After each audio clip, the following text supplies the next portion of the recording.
Boa noite a todos novamente. Hoje o nosso assunto é inimigos do casamento. Eu tenho uma lista de inimigos aqui, mas primeiro eu quero começar ouvindo vocês. O que vocês considerariam como inimigos do casamento? Vamos anotar aqui. Podem começar a falar aí que eu vou anotar aqui. Quem vocês acham que são os inimigos do casamento? Um de cada vez para não tumultuar. Ah, eu já tinha visto, né, o cronograma, então. Então não Mas- tem nem graça. Ah, você viu aquele que está escrito os tópicos que a gente colocou lá? Isso. Não, mas pensa em outras coisas aí, ó. Talvez tenha coisas que nós não colocamos, viu? Aliás, tem, né? Porque não dá para você pôr todos os inimigos ali. Ali é só digamos, um resumo, né? Não é uma lista exaustiva, né? Porque os inimigos são inúmeros.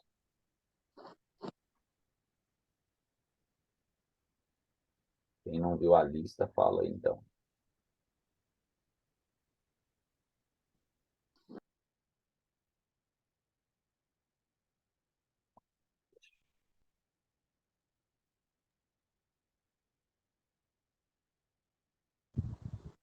Quem quer falar, não? Oi, Ricardo. Acho que hábitos, né, de cada pessoa pode acabar sendo inimigo aí, né? Rápido. Tá. Segredos. Segredos. Eu acho. Esses não estão lá na lista, tá vendo, Maia? Tô vendo, aí, o povo tá criativo. Viu, Maiara Maraíza? O que mais? Pornografia. Esse está na lista.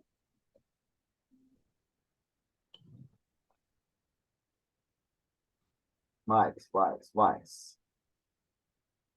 Mentiras. Mentiras entra no segredo, não? Ciúmes. Pensa que se você tem segredo, você está contando mentira de alguma maneira. Ou barra mentira.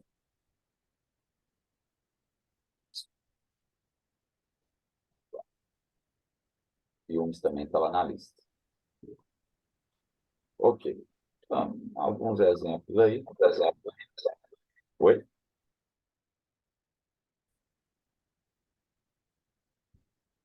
São alguns exemplos de inimigos do casamento.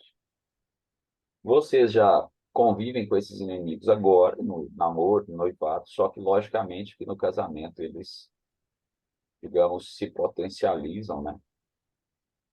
E, assim, jogo é jogo, treino é treino, né? Namoro não é casamento. Então, quando essas coisas acontecem no namoro, é possível você contornar sem danos maiores. Mas quando acontecem no casamento, aí nós temos graves problemas que às vezes nem se resolvem e às vezes conduzem à separação dele. Vamos pegar a lista que vocês citaram aqui, por exemplo. Hábitos é um negócio que podemos classificar como nem tão grave assim, mas se o casal não toma cuidado com isso, vai virando outras coisas, né? Agora, os segredos aí já é um negócio bem complicado, imagina. Vamos citar um exemplo bem bombástico aí. A pessoa tem um filho, né? E ela não conta isso no namoro nem no noivado. Ela casa e, de repente, 20 anos depois, o cônjuge descobre: olha, eu tinha um filho, antes da gente casar, eu já tinha um filho. Olha que legal. Eu Segredinho. presenciei, né, Ricardo, uma Oi? família.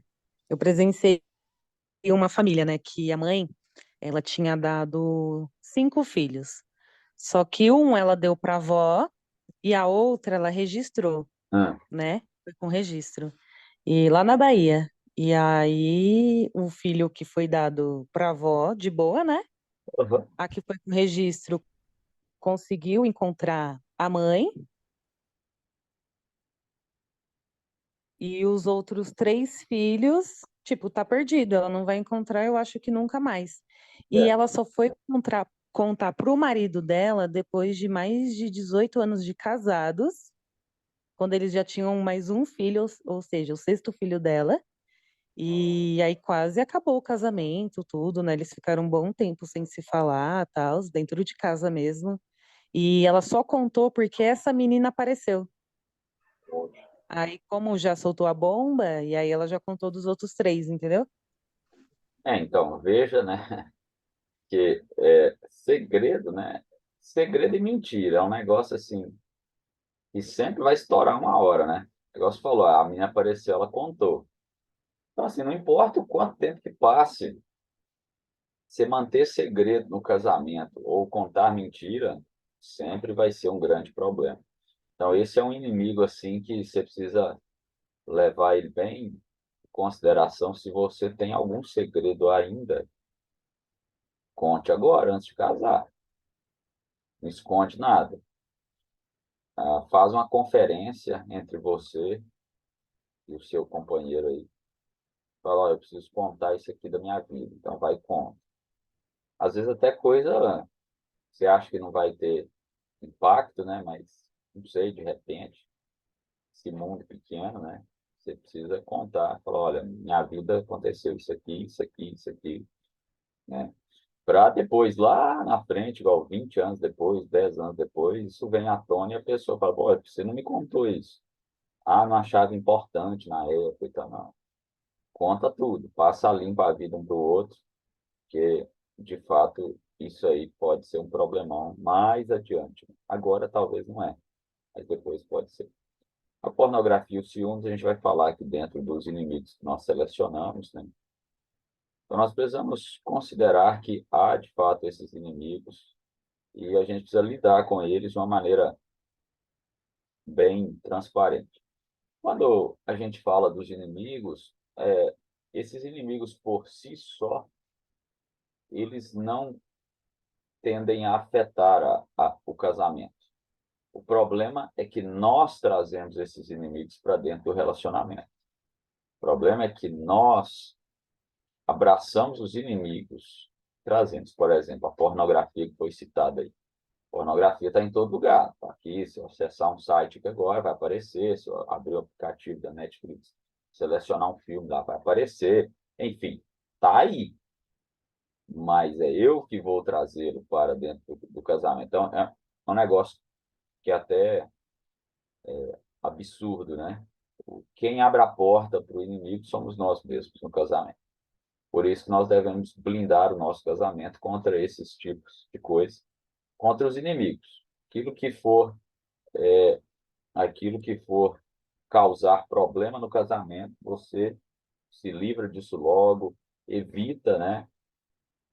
Tenha sabedoria para lidar, igual um dos potenciais inimigos é a intromissão de familiares e amigos no relacionamento. É uma coisa que você precisa saber como lidar com as intromissões familiares, né, quando elas surgem. A gente vai falar daqui a pouco aqui. Então, você tem esses inimigos e o problema é quando nós abrimos as portas para eles entrarem no nosso lar. Então, tem uma questão de ter sabedoria para repelir esses inimigos. Não traga para o seu casamento mais problemas do que ele pode ter aí, dificuldades que possa ter, questões a serem resolvidas. Tá? Geralmente, casamento tem questões a serem resolvidas dentro de um casal que nós podemos chamar de ajustes. Questões corriqueiras do dia a dia no casamento, normal. Opiniões contrárias sobre um tema, situações do dia a dia mesmo, assim. São fáceis de contornar, de conversar, de resolver.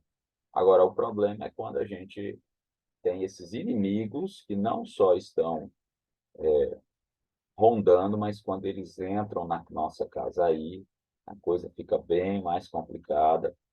Não é fácil de lidar, às vezes não é fácil nem de tirar o inimigo da vida do casal.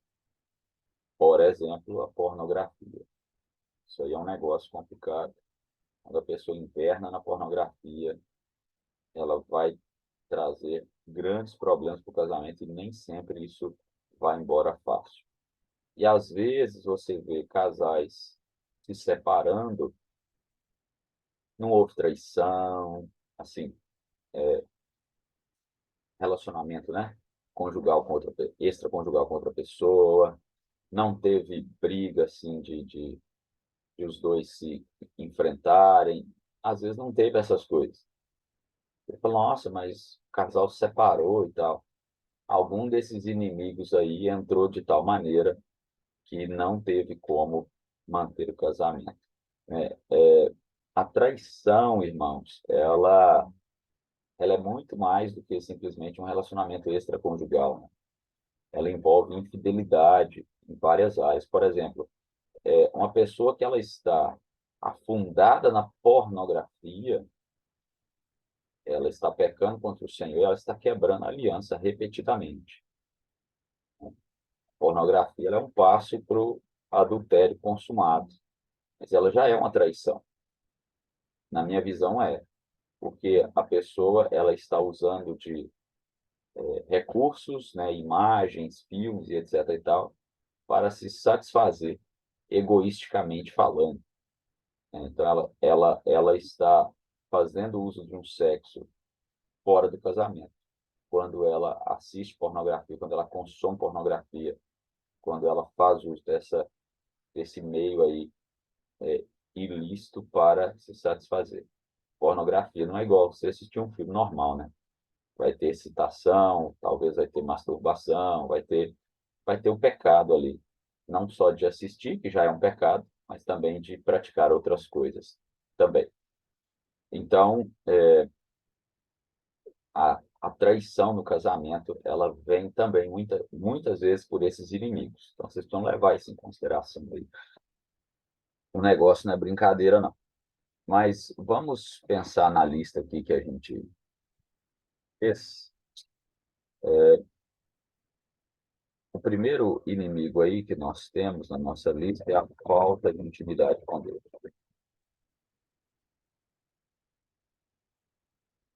Bom, essa questão da falta de intimidade com Deus, nós temos o Salmo 25:14. O Salmo 25:14, ele vai nos dizer o seguinte: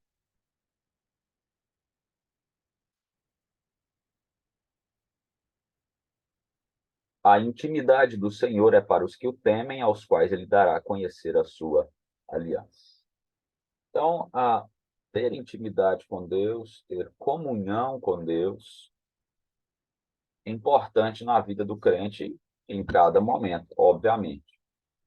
E no casamento, irmãos, muito mais, porque quando nós temos comunhão com Deus, isso vai envolver o nosso lar.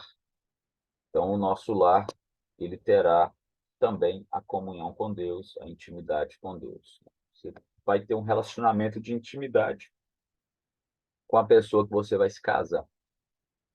E se você deixar a intimidade com Deus, se afastar da intimidade com Deus, ficará prejudicado a intimidade que você tem com essa pessoa. Porque o nosso relacionamento, ele está ligado à nossa vida em Deus, em Cristo. Então, às vezes é comum o casal fazer devocional junto, orar junto, quando está noivo, quando está namorando. Depois que casa, acaba relaxando, acaba deixando, acaba perdendo isso, tanto o casal junto, como particularmente, né? Então, isso é um problema, tá? Esse é o inimigo do casamento. A falta dessa intimidade com Deus, dessa comunhão com Deus, tanto particular como os dois juntos. Se vocês conseguirem manter, aí entra aquela questão do culto doméstico, né? Se você conseguir manter uma regularidade do culto doméstico, nem que seja uma vez por semana, é o ideal para que vocês leiam a Bíblia juntos, orem juntos uns pelos outros. E também na devocional diária particular, né? Às vezes você não consegue fazer o culto doméstico todos os dias, mas a sua devocional diária ela precisa continuar. Da mesma maneira que você faz hoje, só solteiro, precisa ter esse tempo também com Deus, né? Quando estiver casado. Às vezes as pessoas confundem, né, as coisas. Falar, agora que eu casei, não precisa mais disso. Não, que isso. É aí que você precisa mesmo, dessa intimidade com o Senhor, para alinhar o seu coração diariamente e para que você conduza o seu casamento, seu relacionamento de maneira saudável. Então, é preciso prestar atenção nisso, tá? Não relaxar, achar tempo na agenda. Na verdade, jovens casais geralmente têm tempo para assistir filmes, assistir séries, essas coisas. Dá para tirar um tempinho para vocês ter esse momento de oração, de consagração a Deus, de orar um pelo outro também. Então, se não tiver essa intimidade, esse relacionamento com Deus dentro do casamento ali, é um inimigo. É, é onde começa, né, os problemas do casamento. Quando nós queremos viver o casamento como se nós disséssemos a Deus isso aqui, o Senhor não precisa interferir, não. E eu dou conta, eu consigo lidar. Essa intimidade com Deus precisa adentrar aos nossos lares também. Tem um outro inimigo aqui que é desprezar a igreja. Olha só.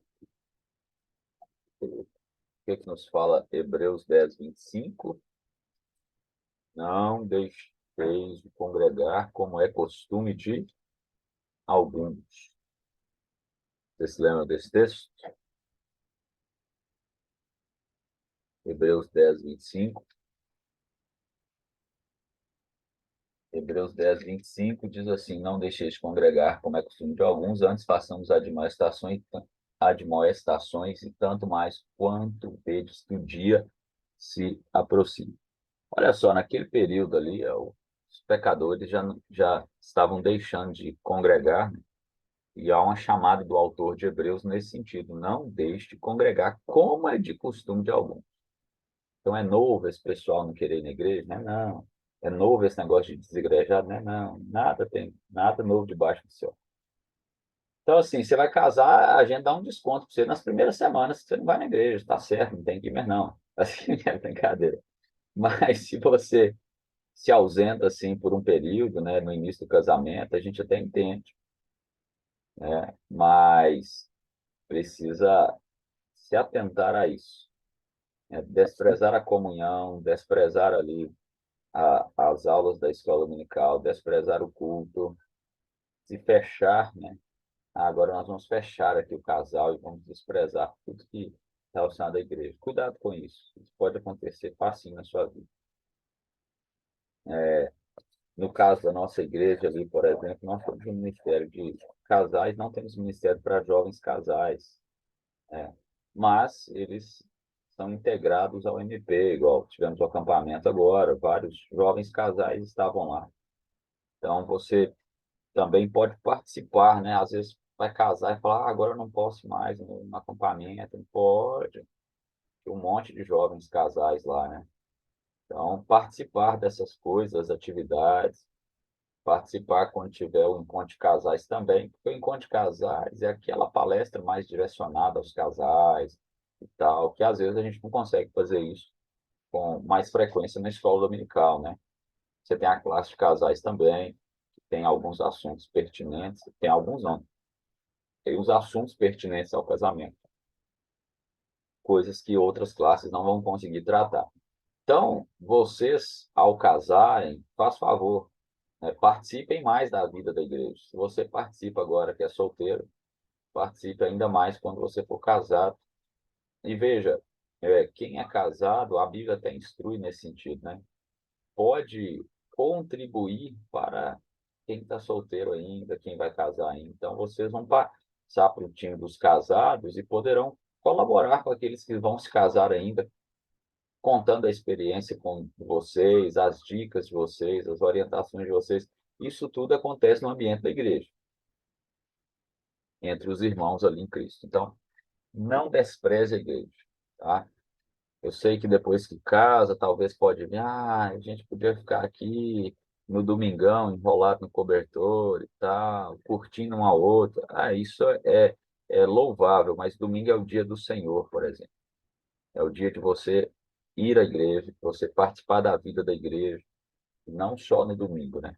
Você participar de tudo aquilo que envolve a igreja, afinal, vocês são igreja e vocês não podem vacilar nessa área também, porque senão a falta de intimidade com Deus e o desprezar a vida na igreja colaboram para a derrocada de um casamento. Mais um aqui, tem vários hoje. Falta de companheirismo. Companheirismo. Irmãos, quando nós estamos solteiros, há um individualismo em nós natural. É tranquilo nesse sentido, né? Mas quando você casa, aí não dá para ser carreira solo, né? Entender isso. E não ser parceiro, não ser companheiro no casamento é um grande inimigo. Tem gente que casa e acha que ainda dá para levar uma vida igual a de solteiro. Inútil pensar isso. Se, se quer casar e continuar carreira solo, não case. Porque quando você casa, agora é uma dupla. Aí depois tem filho, né? É o trio, quarteto, quinteto. E a vida do casal vai sendo direcionada por esse companheirismo. Às vezes você vai ter que ver um filme que a menina quer ver e é chato pra caramba, mas você vai ver pelo companheirismo. Às vezes um rolê que vocês vão fazer casados, que talvez um dos dois não curta muito, mas vai pelo companheirismo. É viver a vida junto mesmo que você não goste de algumas coisas. Porque você está indo também porque você é casado com aquela pessoa. Porque vocês são uma só carne agora. Vocês andam juntos, vocês fazem os mesmos programas juntos. Vocês curtem as mesmas coisas, ou pelo menos participam das mesmas coisas, né? Tem lugar para as minhas preferências no casamento? Tem. Mas o casamento, ele é muito mais convergido para esse companheirismo dos dois do que para as minhas preferências pessoais. Por exemplo, tentar dar um exemplo. Tenho tempo livre. Eu prefiro ler um livro. Talvez minha esposa prefere fazer outra coisa, entendeu? Então, é uma preferência pessoal. Em algum momento, eu vou poder atender a essa demanda, essa questão pessoal, talvez. Mas, na maioria das vezes, nós vamos caminhar fazendo tudo juntos, né?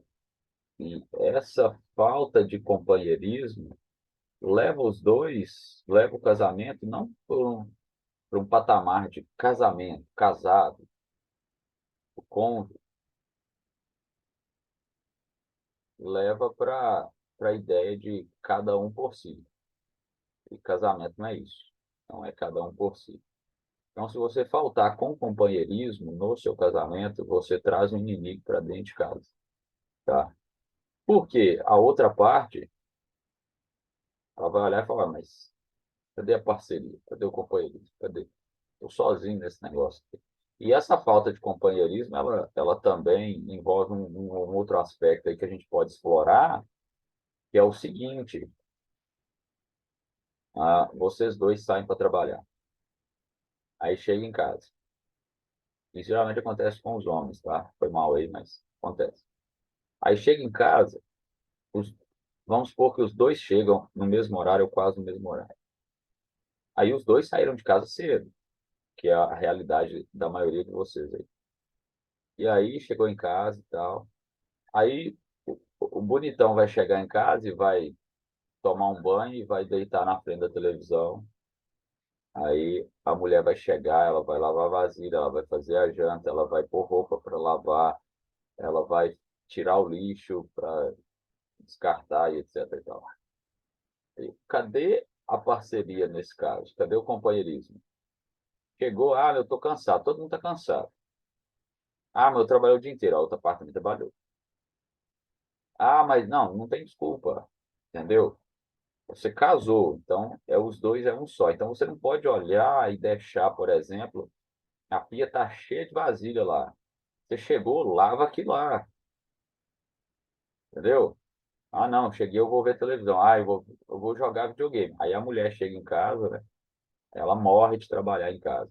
Há uma ideia no imaginário masculino que a gente precisa acabar com ela, que é a ideia de que o serviço de casa é só da mulher. Não, você casou, você mora ali dentro também, então é seu também o serviço. É claro que, dependendo do tipo de trabalho que você tem, homem, vai sobrar mais para a mulher mesmo. E aí vocês vão ver se contrata alguém para limpar a casa, se não, se vocês fazem a faxina no final de semana, sei lá, vocês vão combinar isso aí. Mas precisa haver um companheirismo nesse sentido também, de não deixar tudo só para um, né? Eu estou falando mais para os homens porque eu não vejo muito uma realidade contrária, né? O homem chega e faz tudo e a mulher fica sem fazer nada. Geralmente a mulher já instintivamente ela já quer deixar sua casa pronta, quer arrumar as coisas, etc e tal. Eu tô errado, mulheres? Me corrijam aí, por favor, se eu estiver errado. Certíssimo. Então tá bom. É, é o que a gente tem visto assim, né? Então, precisamos nos ligar nesse aspecto do companheirismo, da parceria, para que as coisas caminhem bem, né? Caminhem, joia assim. Se quer ver uma coisa que a mulher fica maravilhada, é quando ela chega depois e você já lavou as vasilhas e fez a janta ainda. Aí não tem mulher que não goste, né? Não tem a esposa que não goste disso e tal. Porque é uma maneira de você não só demonstrar ali o seu carinho, o seu cuidado, mas a parceria também. Às vezes a irmã está lá no metrô vindo e fala, nossa, eu ainda tenho que fazer isso, fazer aquilo outro. Se você chegou mais cedo em casa, do trabalho, vai e faça, ajude aí. O contrário também é verdadeiro, mas como eu disse, parece que essa é uma questão que afeta mais os homens aí. Aquela ideia assim, né? Eu trabalho fora e chegar em casa ainda tem que fazer as coisas de casa. Às vezes tem sim. Faz parte da caminhada, tá? Esse companheirismo aí, esse olhar e vamos nos ajudar aí nesse sentido, tá bom? Tem outros aspectos que poderíamos pensar, mas é enfatizar essa questão de ser um companheiro mesmo para com o seu marido, para com a sua esposa, tá? Vamos seguir aqui. Outro aspecto importante, falta de carinho, amor e sexo. Ok. Vamos abrir lá em 1 Coríntios 7:5. Ok, para vocês verem, é mais fácil. 1 Coríntios 7:5.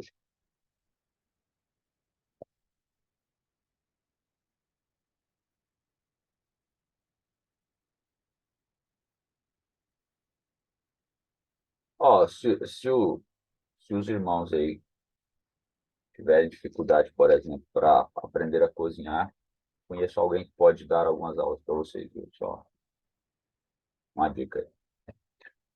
Vamos lá. 1 Coríntios 7:5. Não vos priveis um ao outro, salvo talvez por mútuo consentimento por algum tempo, para vos dedicardes à oração e novamente vos ajuntardes, para que Satanás não vos tente por causa da incontinência, pela falta do domínio próprio.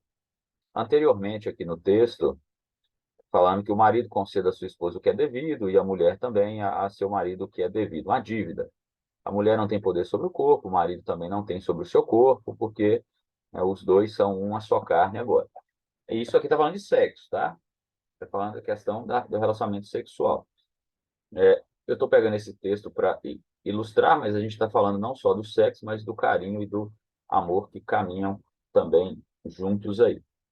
Esse texto é interessante, né? Porque eu nunca obedeci isso aqui, não, do verso 5. Se privar por mútuo consentimento para dedicar à oração e depois se juntar. Então, a gente não parou de fazer sexo para orar, não. A gente vai fazendo sexo e orando mesmo. E não tem problema com isso, não. tá bom? Aqui é um contexto de tirar um momento ali de dedicação à, à oração, mas Paulo diz, logo, rapidamente se juntem aí para que Satanás não tente vocês. Então, meus irmãos, a falta de carinho, a falta do amor, da demonstração do carinho, do amor e do relacionamento sexual é um inimigo dos mais perigosos no casamento, tá?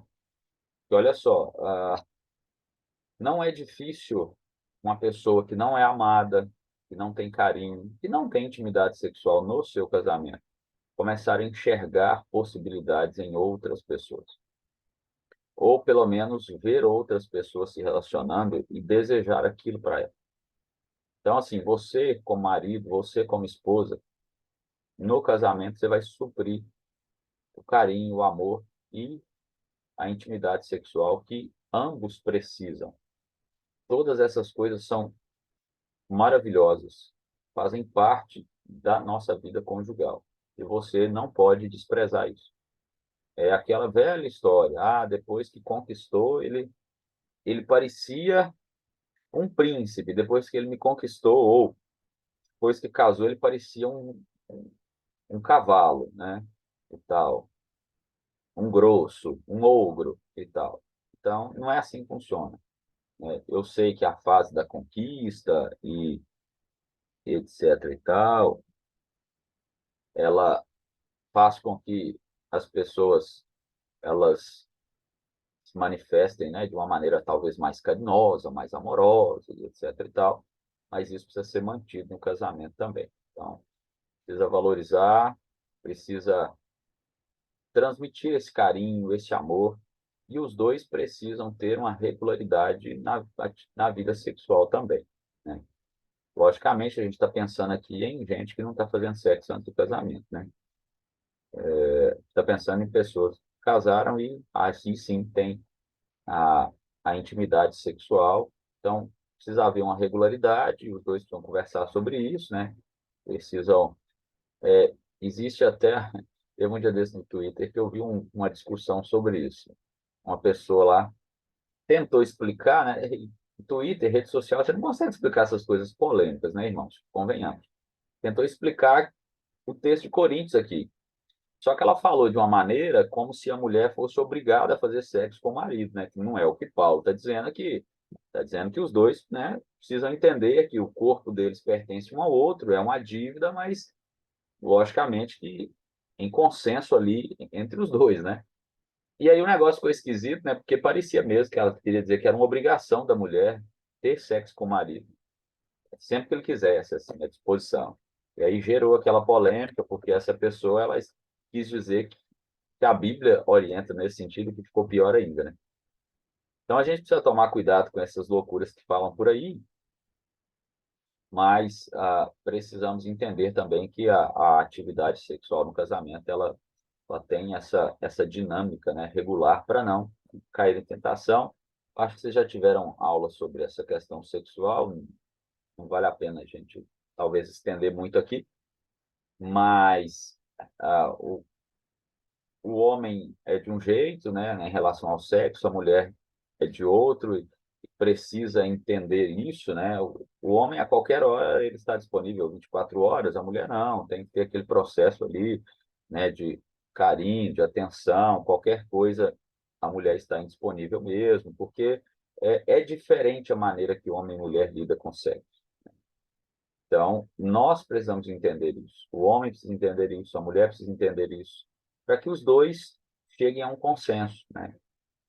Você casar, você vai ver, não é sempre que você vai, né? Ah, eu vou fazer sexo porque eu estou com muita vontade. Mas às vezes você vai porque você olha a necessidade do seu parceiro, da sua parceira sexual dentro do casamento. Isso não é um problema. O problema é não conversarem sobre isso. O problema é não entenderem um ao outro em relação a isso. No relacionamento ali do casal, precisa haver bastante diálogo nesse sentido. E se você está sentindo falta de carinho, de amor, né, precisa conversar sobre isso. Falta de sexo também, às vezes, precisa conversar. Aí a parte que eu acho que acaba que os homens são mais afetados, né? Porque, às vezes, a dinâmica da mulher em si, sexo para ela não precisa, às vezes, ser tão frequente assim. E aí, se o homem deixar, ela esquece também o sexo, tal. Pode acontecer. Por isso que tem que haver conversa, diálogo. E não falte com essas coisas. Faça um esforço. Se você for uma pessoa que não demonstra muito carinho, muito amor, por exemplo, se esforce, criatura. Você vai casar, é um casamento. Precisa ter esforço, tá? Demonstrar com coisas simples, às vezes. Você não precisa é, demonstrar carinho, amor com coisas caras, com viagens caras, essas coisas assim. Às vezes com coisas simples que você faz no seu dia a dia, você demonstra amor e carinho, né? Você é, é, transmite isso no relacionamento. E isso passa segurança para o outro, isso passa afeto, isso é coisa boa no relacionamento. Não percam isso de vista, né? Seja no primeiro ano, no segundo, com 10 anos e etc. E tal. Você precisa ter esta intimidade entre vocês também, que é muito importante. Tá? Alguém quer comentar algo até aqui?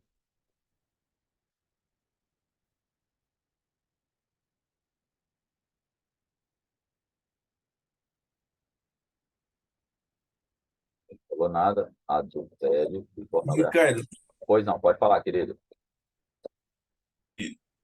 o pastor Márcio ele chegou a falar sobre sexo com a gente, Certo? e uma coisa que até entra nessa questão do, né, de que você leu lá em Hebreus, acho que é Hebreus, né, que fala sobre esse período, né, de uma dúvida que eu tenho, não sei se, acho que eu nunca vi nenhum pastor falando sobre, que no Antigo Testamento falava sobre não ter relações sexuais quando a mulher estivesse no período de menstruação. Certo. Isso a gente deve encarar ainda como dessa forma, ou que É, aí leva, são duas coisas aí, tem essa questão, né, que falava, tem a questão do tempo também, aí eu não sei, é uma dúvida, nunca vi ninguém falando sobre. sabe, já me perguntaram isso uma vez, e é interessante mesmo essa questão. Mas, ó, eu entendo o seguinte, a questão da lei mosaica lá, sobre essa questão de não ter relação sexual quando a mulher tinha um fluxo de sangue, ela é uma lei restrita a Israel, tá? Porque naquele contexto, a questão do fluxo de sangue contaminava a pessoa, impedia ela de ir no templo ou no tabernáculo, né, oferecer sacrifício a Deus. Então, você vai ler lá, principalmente em Levítico, várias regulamentações para o povo de Israel quando eles entrassem na terra prometida. E dentro dessas regulamentações, nós temos a questão do fluxo de sangue. Porque você deve se lembrar que até se a pessoa tocasse um animal morto, ela não podia oferecer sacrifício no templo, ela estava impura para isso. Então, quando nós pensamos na questão da menstruação para os nossos dias atuais, eu entendo que aquela lei não se aplica mais, tá? Porque você não vai ficar impuro se o sangue da menstruação tocar o seu corpo. Você não está impuro, você não pode ir lá tomar ceia do Senhor porque você teve relação sexual e sua esposa estava com menstruação, estava menstruada. Não existe nada disso no Novo Testamento e não há indícios no Novo Testamento de que essa prática continuou. Ela acaba com o povo de Israel na terra prometida, tá? Então, assim, se o casal não vê problemas em ter relação sexual no período menstrual, não tem nada de pecaminoso nisso, não, tá? Aquela lei lá, ela vigorou enquanto o povo estava na terra prometida. Até porque depois não tem tabernáculo mais, não tem templo mais, né? Quando Jesus vem, o templo já está totalmente, as funções sacerdotais já estão totalmente corrompidas. Então, além disso, né, aquela lei ela era específica para Israel naquele contexto. Era uma lei cerimonial que cessou com a vida de Cristo. É o que eu creio, tá? Se tiver alguém que me convença do contrário, eu te conto, mas até hoje vi ninguém falando sobre isso, não. De maneira contrária, não. Ok?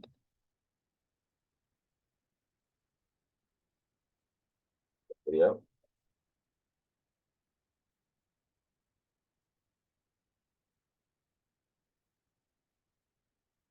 Ok. Ok. Só para saber se você tinha ouvido, tá bom? Hum, hum, Oi, Natália. ficou mudo. Agora eu estou te ouvindo. Ai, Olha, tô ouvindo. pode falar. Não, eu estava testando meu microfone. Entendi. Então tá bom. Vamos lá. Adultério e pornografia. Abre lá eu vou pôr os dois juntos, né? Adultério e pornografia. Adultério, irmãos, é quebrar o sétimo mandamento, né? Não adulterarás. Abre lá em 1 Coríntios 6, 9, 10. 1 Coríntios capítulo 6, verso 9 a 10. Está aí pertinho do último texto que nós lemos.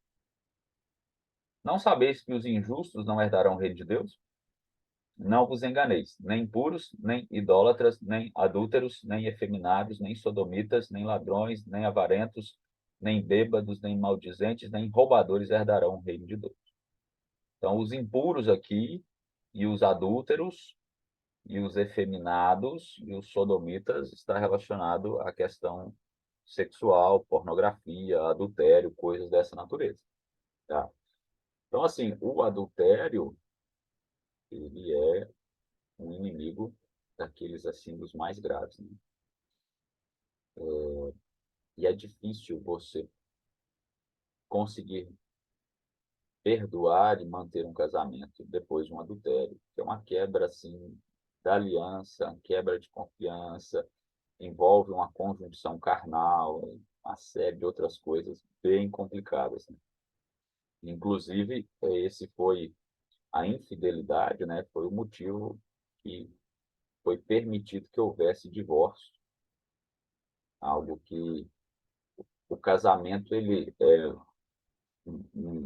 uma aliança, né? Digamos, inquebrável, mas é permitido quebrar essa aliança uma vez que ela foi quebrada com a infidelidade conjugal. E aí a infidelidade conjugal eu entendo que é mais do que o adultério, tá? Mas envolve o adultério também. Então, o adultério ele é um inimigo do casamento e você sabe onde que começa o adultério? Você sabe onde que começa o adultério?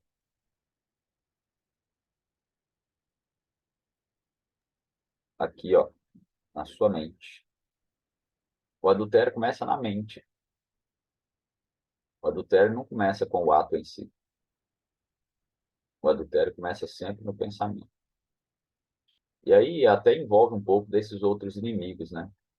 Quando é que começa o adultério? A pessoa casou, aí ela começa a ficar insatisfeita com o seu cônjuge. Ela se afasta da comunhão com Deus, para começar, né? Porque nós criamos, né, um mecanismo para pecar. E o mecanismo para pecar é se afastar da comunhão com Deus. Não querer orar mais, não querer ir à igreja, não querer participar da vida da igreja, não querer ter intimidade com Deus. Esse é o primeiro mecanismo para uma pessoa que ela quer pecar contra o Senhor. E aí vem a falta de companheirismo, vem a falta de carinho, de amor e de sexo. Aí isso tudo vai alimentando o adultério no coração da pessoa. E aí ela vai encontrar alguém que está disposta também a participar disso. E aí ela vai caminhar e vai consumar o ato. É o que Tiago diz sobre o pecado, né? O pecado, ele começa ali com a cobiça e tal, e daqui a pouco ele dá a luz e gera a morte. É o adultério. A pornografia, ela é um passo antes do adultério. Geralmente, o viciado em pornografia, ele vai ficar tão insatisfeito em dado momento que ele vai partir para o adultério mesmo, literalmente falando. Pornografia é um tipo de infidelidade, né? que a pessoa ela comete. Então, esses dois inimigos aqui, ó, pega muito jovem, tá? Principalmente o segundo, pornografia. Geralmente, o jovem ele vem da adolescência já envolvido com pornografia. E há no imaginário das pessoas que quando ele casar, isso vai acabar. Ah, eu vou casar, eu vou acabar. Eu não vou consumir pornografia mais. Mas isso é tão monstruoso que você pode ter sexo todos os dias. Se você é viciado em pornografia, você vai continuar consumindo pornografia mesmo no casamento. Por isso que isso aqui é como se fosse uma droga. Você precisa se livrar disso, você precisa passar longe disso, porque esse inimigo aqui derruba. Derruba casamento, derruba relacionamento. Que veja bem, ó, a pessoa que consome pornografia, via de regra, ela se masturba. Aí ela vai perdendo interesse pelo sexo, porque ela já está se, entre aspas, satisfazendo ali. E aí isso vai gerar um outro problema lá na frente. Ela vai ficando cada vez mais egoísta, então carinho, amor para com o outro, atração vai diminuindo e tudo mais. Então as duas coisas andam juntas, né? Pornografia, adultério e outras coisas relacionadas aí à infidelidade conjugal, principalmente nessa relação de sexo, de carinho, de amor que envolve o casal.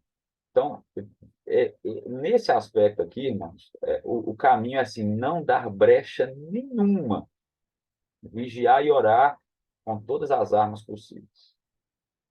Quando você fica insatisfeito com o seu marido ou você fica insatisfeito com a sua esposa, você começa a abrir a porta para adultério. Fala, nossa, mas que absurdo, eu só pensei que é o começo mesmo. Então, a própria palavra do Senhor diz sobre isso, eu estou lembrando aqui agora, texto lá acho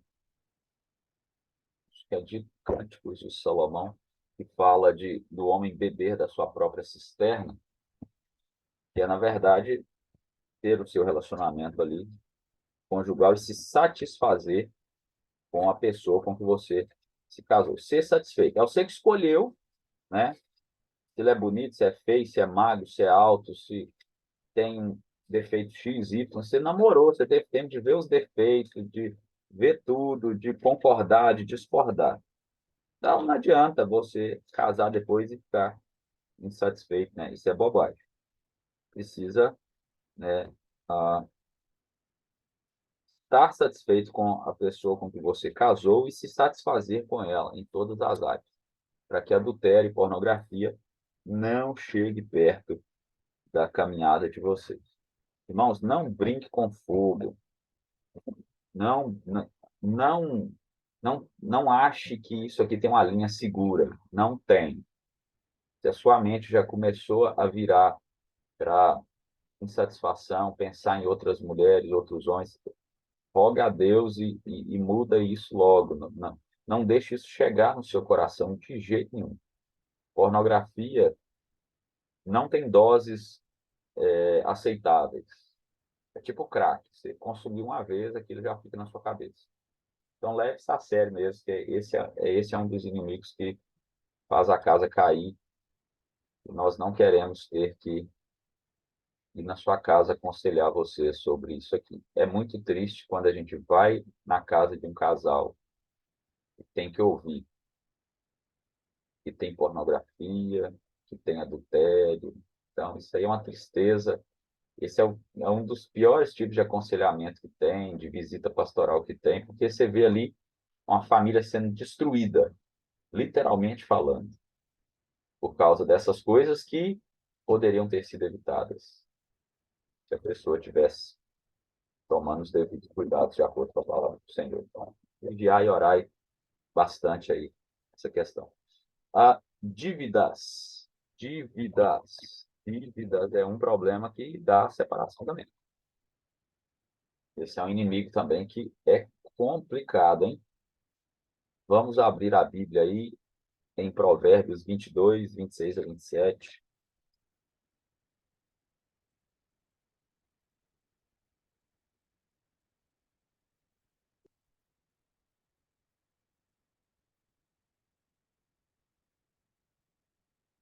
Provérbios 22, 26 a 27. Não estejas entre os que se comprometem e ficam por fiadores de dívidas, pois se não tens com que pagar, por que arriscas perder a cama de debaixo de ti? Aqui a ideia é que, né, naquele contexto lá, havia a penhora, né? E a pessoa só tinha uma cama e ela penhorava a cama por causa de dívidas, sendo fiador de alguém. Então a ideia é cuidado, tenha cautela com as dívidas. A cobrança delas pode ser muito dolorosa. Isso aqui é um negócio que pega para todos nós, porque, via de regra, o brasileiro não tem educação financeira, né? Não tem nas escolas, não tem em casa, não tem em lugar nenhum. Então, você chega ali na adolescência, juventude, você começa a trabalhar, você acha que dinheiro é igual água, e você acha que cartão de crédito é dinheiro também, né? Então, assim, você aprende a viver uma vida consumista, desenfreada e tal, e até assume algumas dívidas na caminhada e tal. Mas quando você casa, isso aí é um potencializador, né? Dívidas, e isso até é uma coisa que a gente já deve ter conversado em algum momento com vocês. O ideal é você casar e não ter dívidas do casamento, né? Porque no primeiro mês de casado, chega uns negocinhos chamados boletos na sua casa. E você pode até ter agora, mas quando chegar a hora, você vai ter um boleto mais recheado, né? Veio a conta de luz, veio a conta da internet, veio a do aluguel, você vai morar de aluguel, veio o, o IPVA do carro, veio um monte de coisa junto, né? Veio plano de saúde, se você tem, enfim. E se você tem dívidas do casamento, você já começa o casamento endividado, não é bom não, não é legal não, porque vocês não conseguem sair do lugar muito rápido, né? Via de regra, quem casa aí mais jovem ainda tem uma renda menor, né? Depois, quando você vai solidificando mais na carreira, a- seu salário tende a aumentar. Mas se você é mais jovem, vai casar aí, talvez você está no início da carreira ainda, etc. e tal. É, a- o salário de vocês é menor e mesmo que seja maior, né? Dívida é um negócio que consome tudo que você tem. Então tem que tomar cuidado com isso, tem que tomar cuidado com o cartão de crédito. Você sabe que o rotativo do cartão é um absurdo. Então pague suas dívidas e não contraia mais. Quando vocês casarem, vai ter um negócio muito assim tentador, né? Principalmente se os dois trabalharem. Então, não, a gente trabalha, vamos comprar isso parcelado de 10 vezes. Vamos comprar aquilo outro parcelado. E às vezes é coisa que dá para esperar. Aqui em casa a gente usa uma regra assim. Isso aqui que a gente precisa comprar, a gente consegue ficar sem mais um mês, talvez? A gente consegue. Então vamos esperar mais um mês aí. Porque às vezes a gente está tão afim de comprar, mas aquilo que a gente vai comprar vai onerar ali aquele mês uma despesa que poderia esperar mais um mês, talvez. Sabe? Às vezes você está ali, você comprou algumas coisas, você está acabando de pagar, ou você, naquele mês ali, aconteceu alguma coisa que você não consegue comprar algo, e aí você pode esperar um pouquinho mais. E essa regra de esperar, eles até ensinam nesses cursos financeiros, né? Assim, olha, você quer muito comprar uma coisa? Espera, não compra agora não. Vê se aquilo ali você vai precisar mesmo. E às vezes nem precisa. Porque quando a gente quer muito uma coisa, talvez é só o nosso desejo consumista. E isso vai virando uma bola de neve ali e tal. E aí, quando vocês forem casar, vocês vão saber se cada um tem dívidas, se não tem. O ideal é que vocês paguem todas as suas dívidas antes de casarem. O ideal, né? Depende de cada caso. E que vocês comecem a vida zerada ali. Eu acho que já foi comentado com vocês que esse negócio de casal, cada um tem o seu dinheiro. Isso é fria, né? Tem que ser um dinheiro de um só, os dois do lar ali, e administrar. Seja com a planilhazinha, seja com curso que você pega aí na internet, de gente muito boa que ensina sobre isso, tal, controle para lá, controle para... Precisa ter um controle mínimo para que vocês não caiam em endividamento, né? Quando é que eu posso fazer isso? Quando é que eu posso fazer aquilo outro? Tal. Quando é que a gente pode sair para comer isso, aquilo? Quando é que a gente pode fazer aquela viagem e tal? Isso tudo tem custos. E é muito fácil hoje nós fazermos um monte de coisa, mas colocarmos essas coisas que nós fazemos ou compramos no cartão. E isso não é um problema em si, mas o problema é quando isso vai acumulando e aí você não dá conta de pagar. E aí as dívidas vão gerando e virando uma bola de neve. Isso dá briga no casamento, isso dá discussão, isso atrapalha muito, muito, muito, muito, muito, muito. Por isso também, né, que você vai comprar alguma coisa, vocês vão, não dá para comprar escondido, né? Comprei uma máquina de sorvete de R$ 10.000 escondido, olha só, legal.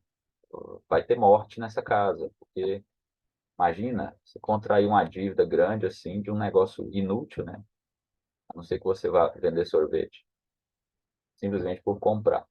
Então, pensem nessa questão das dívidas, o quanto elas são prejudiciais, não só para o fluxo de caixa do casal, como para o relacionamento do casal. Tem até um vídeo circulando na internet, eu não sei se é verdade, da mulher que fala para o marido que gastou o dinheiro do aluguel, acho que foi com roupa, sei lá o que que é. Era para pagar o aluguel, ela gastou com outra coisa lá, com salão, não sei o que que é.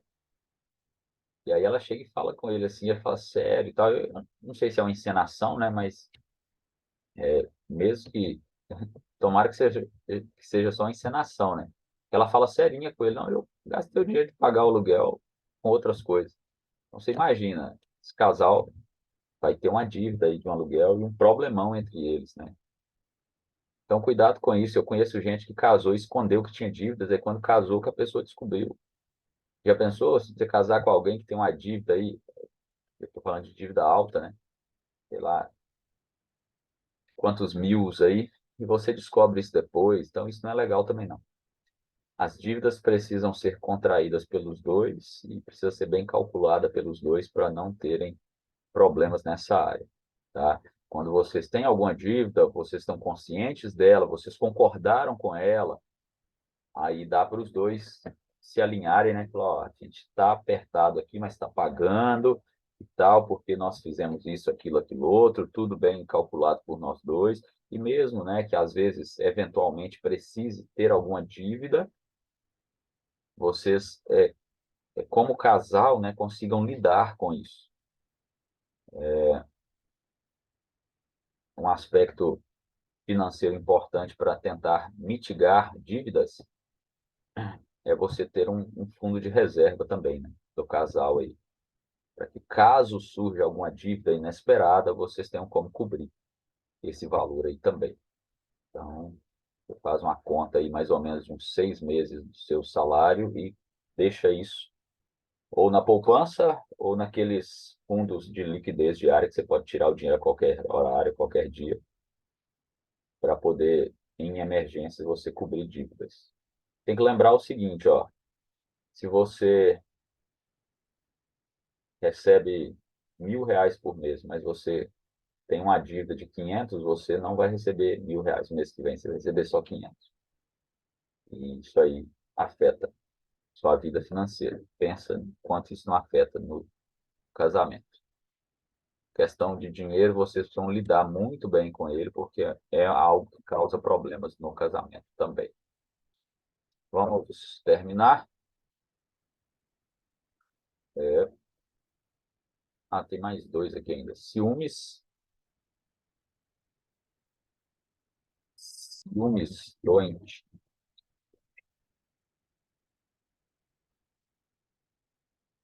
Ciúme é um negócio complicado, irmãos. Ciúme faz a imaginação fluir, sabe? Pessoa que é ciumenta, ela vê seu cônjuge dando um abraço em alguém, ela já imagina coisas. Ela vê conversando com alguém assim, aí ela já imagina coisas. Ela pega uma mensagem no celular, ela já imagina. Então, o ciúme é um negócio que estraga casamento também. Ciúme gera desconfiança, gera um monte de coisa. Ciúme, eu nem sei se tem dose assim adequada de ciúme, não, porque é um negócio que vira uma doença mesmo. Ciúme doentio. Vira um negócio muito estranho, muito complexo. Então, aprenda a lidar com isso. Se você é uma pessoa ciumenta, coloque-se diante de Deus e peça a Deus para tirar isso de você. Porque isso aí vai causar constrangimento, problemas no casamento, etc. A pessoa com quem você está se casando, ou vai se casar, você precisa confiar nela. Se tiver qualquer desconfiança em relação a essas questões, talvez é melhor não casar. Porque, assim, sabe? Precisa confiar que essa pessoa que você está casando, ela não vai te trair, que ela não vai se engraçar com ninguém, que ela vai te respeitar e te honrar. Ah, mas, né, o homem é pecador e tem isso tudo, as pessoas cometem adultério mesmo sendo crente. Tá, mas se você for ficar pensando nisso, você não vai viver, ué. Eu preciso olhar para minha esposa e confiar. Os ciúmes, na verdade, é uma desconfiança desnecessária, né? Ah, eu sei que tem aquela ideia de que não, um pouquinho de ciúme, né, para valorizar a relação e tal. Mas, assim, eu não sei. É que, assim, eu não sirvo muito de parâmetro para comentar sobre ciúme, porque aqui em casa a gente nunca teve problema com isso. Ninguém tem ciúme de ninguém aqui. Assim, a gente entende que isso aí não cabe no nosso relacionamento, assim. Tem ciúmes da Crisane conversando lá com alguém. Não tem isso, não. Tem total confiança e ela também tem total confiança. Então, assim, coisas que é, é um inimigo do casamento e se você não souber lidar com isso, vai virando um negócio sem fim, no seu relacionamento. Cuidado com isso.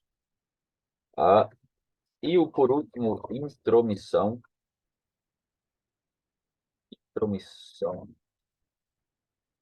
de familiares e amigos. A gente já falou isso lá atrás, né, naquela aula, só dando uma finalização aqui, né, porque conselhos, né, de familiares e amigos, talvez em algum momento, em alguma situação, possa ser útil, mas intromissão é um problema. A partir do momento que você casou, deixará filho, pai e mãe e unir-se à sua mulher. É o que está escrito lá em Gênesis. Cortou o cordão umbilical. Uma nova família se formou, como a gente falou naquela aula lá atrás. E aí a intromissão de familiares e amigos vai trazer problemas. É um inimigo do casamento. Quando há uma intromissão no casamento, aí é violado ali aquele espaço do lar, né, do casal. A não ser que seja algo extremamente necessário, mas geralmente intromissão é coisa desnecessária, tá? E aí, às vezes, a gente fala, né, fala de sogra e tal, e às vezes a sogra é mesmo um problema nessa área, infelizmente. Ou um irmão mais chegado, uma irmã, até mesmo o pai. Mas o sogro, assim, historicamente falando, é mais raro, né? Sogro geralmente é mais na dele e tal. A sogra que às vezes gosta de intrometer e tal.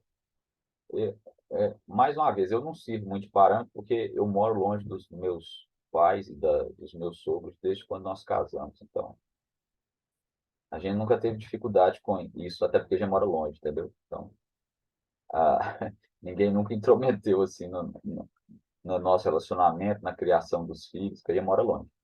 Você vai morar perto e tal, talvez você vai estar na casa dos seus pais, seus sogros, quase todo final de semana. Então, assim, vocês precisam tomar cuidado com isso. A intromissão, ela nunca é uma coisa boa, porque coisas que o casal precisa resolver. E aí um palpita de cá, outro palpita de lá, e quem está no contexto do casamento são vocês, não são seus pais, não são seus sogros, não são seus amigos, né? Então, vocês precisam resolver as suas pendengas aí e tal, e até mesmo ter sabedoria com o que vai compartilhar com os familiares, né? Às vezes pode acontecer lá em dado momento do casamento que você fique chateado por alguma coisa que aconteceu ali dentro do relacionamento. Aí se você vai lá e corre, conta para sua família, para seus amigos, Aí, daqui a pouco, tem uma intromissão ali desnecessária. Às vezes, foi uma coisa ali que aconteceu entre os dois, que daqui a pouco vai se resolver, sabe? E aí você vai lá e despeja aquilo e fala para o familiar toma as dores e tal. Aí o negócio fica desse tamanho, fica gigantesco. Poderia ter sido uma coisa resolvida só entre os dois ali. Então, a gente precisa ter sabedoria nesse sentido. Cuidado com o que você compartilha com familiares e amigos do seu casamento, né? E não permita também muitas opiniões que às vezes não acrescentem nada, é desnecessário, está no lugar errado, você entendeu? Proteja a sua família nesse sentido, tá? Eu sei que às vezes os amigos, os familiares têm a intenção de ajudar, mas às vezes eles vão atrapalhar, tá? E tem aquele negócio assim, não. Às vezes o casal está ali resolvendo alguma questão, decidindo alguma coisa, aí vai para o almoço da família. Aí você foi e contou, né? Você contou lá para sua mãe, por exemplo. Aí ela solta aquilo na mesa do almoço, assim. Aí a outra parte vai ficar se sentindo mal, se sentindo até, digamos, traída, assim. Falou, "Ó, a gente estava conversando isso só entre nós dois lá. E aí daqui a pouco já soltou para a família inteira e já emitiu opinião. Aí o tio que você nunca vê já falou alguma coisa ali que não tem nada a ver. E às vezes família acontece essas coisas, né? Então a intromissão dos familiares e dos amigos nesse sentido é prejudicial, tá? É um negócio complicado e você precisa levar em consideração aí. Cuidado, cuidado, cuidado, porque você casou, formou uma nova família ali. Os familiares vão ficar, né, em segundo plano, porque agora você tem a sua família, você precisa cuidar dela ali. Então, meus irmãos, esses e tantos outros inimigos do casamento existem. E vocês precisam ficar atentos para que esses inimigos não entrem na casa de vocês. Blinde a casa de vocês. Lute para que eles fiquem do lado de fora, para que o casamento de vocês seja leve, saudável, né? Sempre alegre no Senhor. As dificuldades virão, talvez até os inimigos, né, entrarão em algum momento, mas olha só essa lista que a gente passou, que é praticamente tudo isso aqui depende de nós não permitirmos que esses inimigos entrem no nosso lar.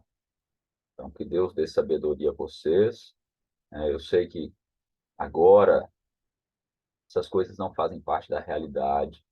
Vão fazer, vocês vão aprender como lidar com cada uma dessas situações. Não tem receita mágica, cada caso é cada caso, né? Nós temos os aspectos gerais, né, da coisa. Mas você mesmo vai sabendo lidar e vai amadurecendo e vai aprendendo com essas coisas depois que você casar, tá? Deus dê sabedoria a vocês e que Deus abençoe para que o casamento de vocês aí seja uma bênção e que esses inimigos não façam parte do relacionamento de vocês. Alguma questão ainda antes de nós encerrarmos?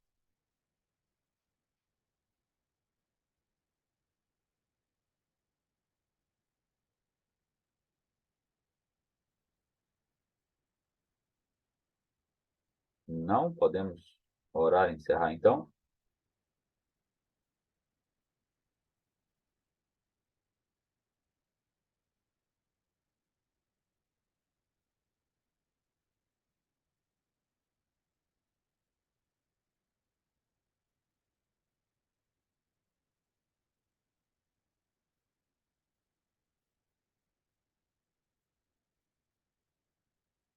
Ok, então vou encerrar aqui. Vou